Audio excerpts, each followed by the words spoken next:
Monsieur le député, vous sortez de ces travaux du comité de prospective de la Creux, la présentation du rapport sur le verdissement du gaz et ses usages, des discussions très riches. Oui, c'était un débat très intéressant, en tout cas très rassurant, puisque il est vraiment en phase avec le rapport que je viens de remettre sur les freins à la transition énergétique. Puisque dans ce rapport, ce que l'on dit, c'est qu'il faut une meilleure vision. Et dans ce débat, on avait vraiment des choses très claires qui nous étaient montrées. Dans votre rapport, et qui rejoint aussi les préconisations, les constats de ce volet sur le verdissement du gaz et ses usages, on voit qu'il y a des potentialités très fortes, qu'il y a aussi un travail de pédagogie, d'explication auprès des décideurs, auprès des acteurs territoriaux. Oui, il y a beaucoup de pédagogie. Aujourd'hui, en fait, on a une très mauvaise représentation de quelle est notre énergie aujourd'hui et ce que sera le paysage demain en termes de mix de production.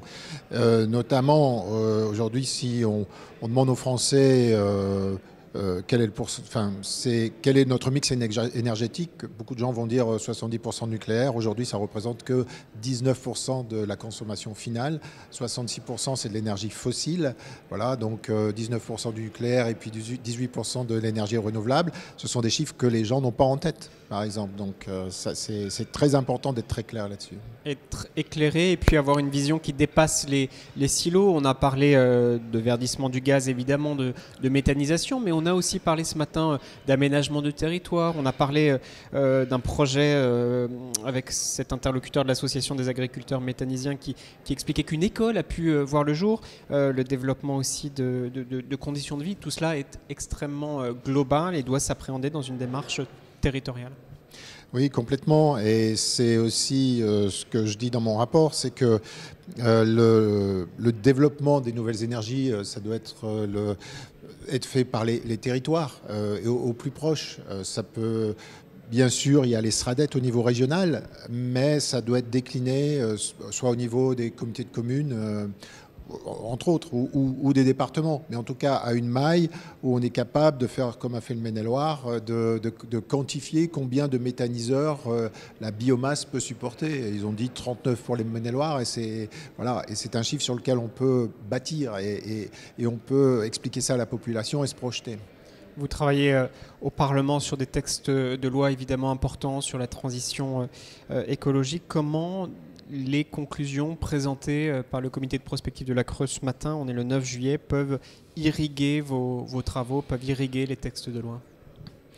De toute façon, les conclusions de ce matin, c'est un peu, ça pourrait être que dans le prolongement du rapport. En tout cas, c'est très en phase avec le rapport. On a dans le rapport que j'ai présenté, ça nous a permis d'intervenir sur la loi mobilité, et puis on est intervenu aussi sur la loi énergie, notamment sur les questions de quantification. J'ai proposé des amendements de quantification de biomasse, par exemple.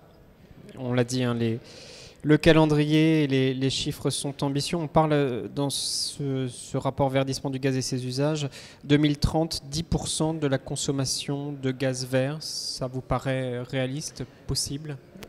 Oui, c'est possible. C'est possible. Bien sûr, il faut revoir la courbe de baisse des coûts qui était un peu trop abrupte dans la PPE. C'est des discussions qu'on a avec le ministre de Rugy qui comprend et qui est ouvert, donc en espérant que ça évolue dans le bon sens. Je pense qu'aujourd'hui, on a dit 2030, moins 30% en 2030, mais pas en 2023. Quoi. Donc c'est ce genre de courbe qu'il faut bien avoir en tête. Cette question du calendrier fait effectivement l'objet d'une discussion. Merci beaucoup, monsieur le député. Avec plaisir.